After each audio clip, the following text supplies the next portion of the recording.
Hi friend, this is Amit और आप देख रहे हैं एडमिशन एकेडमी। यहाँ पे हम बात करने जा रहे हैं जे एडवांस 2025। इसका एग्जाम हो चुका है, तो सेकंड पेपर जो था बहुत टफ आया, उसके कारण मार्क्स रैंक पे इफेक्ट होगा और आपको कम मार्क्स पे अच्छा रैंक मिल जाएगा, क्योंकि यहाँ पे पेपर टफ आया है। और आपका सब्जेक्ट वाइज और ओवरऑल कट ऑफ क्या होगा general, EWS, OBC, SC, ST, PWD के लिए, वो सारा आपको इन्फॉर्मेशन मिल जाएगा।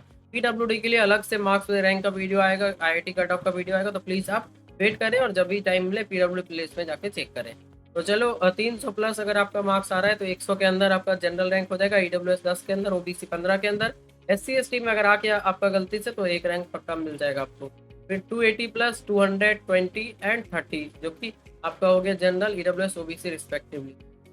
अब 260 पे 400 रैंक, 240 पे 700 rank, EWS, OBC, SC ST का आप साइड वाइज चेक करें। और 220 पे 1100, 210 पे 1600, 200 पे 2300 और 190 पे 3100, 180 पे 4000 रैंक बनेगा आपका जनरल में। बाकी कैटेगरी आप साइड वाइज चेक कर सकते हैं। 170 पे 5000, 160 पे 6100, 150 पे 7300, 140 पे 8600, 130 पे 10000, 120 पे 14000, 110 पे 18000 और 100 प्लस पे 23,000 रैंक बनेगा। इससे नीचे जनरल को कोई फायदा नहीं है लाके। और 90 पे आपका ईडब्ल्यूएस जो होगा 5,500, ओबीसी 9,000, एससी एसटी का आप चेक कर सकते हैं साइड वाइज। 60 तक में मिल जाएगा एससी एसटी को और पीडब्ल्यूडी को भी। तो अब बात करते हैं मार्क्स जो रैंक लिस्ट के लिए लगेगा, तो सब्जेक्ट वाइज 9 मार्क्स लगेगा जनरल को, टोटल 90 से 95। ओबीसी और ईडब्ल्यूएस को 8 मार्क्स लगेगा और ओवरऑल 82 से 87 मार्क्स लगेगा ओवरऑल आपका दोनों पेपर को मिला के रैंक लिस्ट में आने के लिए, जिससे कि जे एडवांस आप क्लियर हो जाएगा और जोसा काउंसलिंग में आईआईटी आप फिल कर सकते हैं। एससी एसटी और पीडब्ल्यूडी के लिए 4 मार्क्स सब्जेक्ट वाइज, टोटल 47 से 50, ये हो गया आपका कट ऑफ।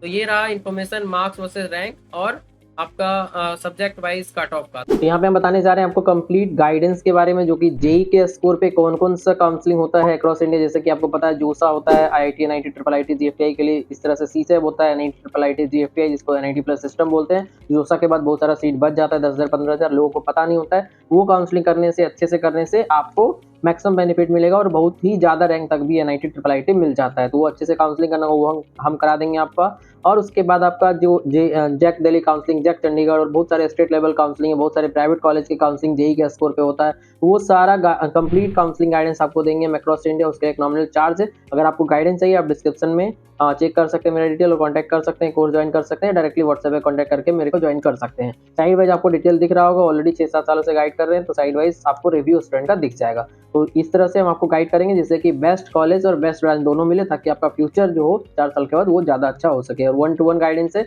आपसे डिस्कस करके हम आपको सारा कुछ इन्फॉर्म करेंगे। Thank you. तो चलिए अब बात करते हैं सबसे इंपॉर्टेंट कि सीएससी ब्रांच लेने के लिए आईआईटी में मिनिमम कितना स्कोर आपको चाहिए। 3 तरह के कॉलेज होता है आईआईटी में, जैसे एनआईटी में टॉप 5, 10, 15 ऐसे होता है। यहाँ पे होता है टॉप 7 जो कि बहुत पुराने वाले 1950, 60 ये सब में बने हुए। फिर एवरेज वाले होते हैं जो 2008 या 2000 के बाद बने हुए हैं। फिर लोअर वाले होते हैं जो 2016 में अभी नए नए आए हैं। तो जनरल का बात करें 700 और 2500, 700 हो गया मेल का, 2500 हो गया फीमेल का। इसी तरह से एवरेज में 3500, लोअर में 7000 फीमेल का। आप साइड वाइज चेक करें आफ्टर स्लैश। ईडब्ल्यूएस का 140, 500 और 101, 1100 ये हो गया आपका टॉप 7, 15, लोअर 23 तक का ईडब्ल्यूएस का मेल का। आफ्टर स्लैश आप फीमेल का चेक कर सकते हैं। ओबीसी का 400, 1500, 2500, एससी का 200, 800, 1300, एसटी का 110, 400 और 700। ये सब रैंक है जो कि कैटेगरी रैंक है। ईडब्ल्यूएस के केस में ईडब्ल्यूएस कैटेगरी रैंक, ओबीसी के केस में ओबीसी कैटेगरी, एससी एसटी के लिए एससी एसटी कैटेगरी रैंक। अब बात करते हैं काउंसलिंग, जो कि बहुत बहुत इंपॉर्टेंट चीज़ है। आप कितना भी पढ़ लें, क्योंकि क्लास में आपको काउंसलिंग करने नहीं सिखाया जाएगा। चॉइस फिलिंग कैसे करना है, document upload, verification, college joining, तो सारा कुछ कंप्लीट गाइडेंस हम आपको देंगे। उसके लिए आप चाहें तो डिस्क्रिप्शन में डिटेल चेक कर सकते हैं और स्क्रीन पे भी देख सकते हैं। तो चलिए बात करते हैं अब नेक्स्ट ब्रांच जो कि इलेक्ट्रिकल इंजीनियरिंग है, सेकंड बेस्ट, क्योंकि बहुत सारे आईआईटी में नहीं होते हैं इसी ब्रांच, कुछ कुछ आईआईटी में होते हैं। तो उसको 2-4 कॉलेज का अलग से हम कवर कर लेंगे, बट जो सेकंड मोस्ट डिमांडेबल ब्रांच है वो इलेक्ट्रिकल इंजीनियरिंग है। आप यहाँ पे बात करते हैं टॉप 7 का 2300 और 6200 मेल और फीमेल। एवरेज के लिए 7300, लोअर के लिए 10,000 फीमेल का। आप स्लैश के बाद चेक कर सकते हैं, ऑब्लिक के बाद। फिर ईडब्ल्यूएस का 460, 1200, 1800, ओबीसी का 1200, 2400, 4400, और फिर एससी का 650, 1600, 2500, एसटी का 400, 700, 800। अब बात करते हैं मैकेनिकल ब्रांच का, तो जनरल के लिए 5000 और 12,000 मेल और फीमेल। अपर स्लैश फीमेल डेटा है। एवरेज का 11,000 और लोअर का 13,000। स्लैश के बाद आप फीमेल चेक कर सकते हैं। ईडब्ल्यूएस 900, 1800, 2500, ओबीसी 2400, 3500, 5500, सब कैटेगरी रैंक है। SC 1.4 thousand, 2.2 thousand, 2.6 thousand, ST 600, 900, 1100।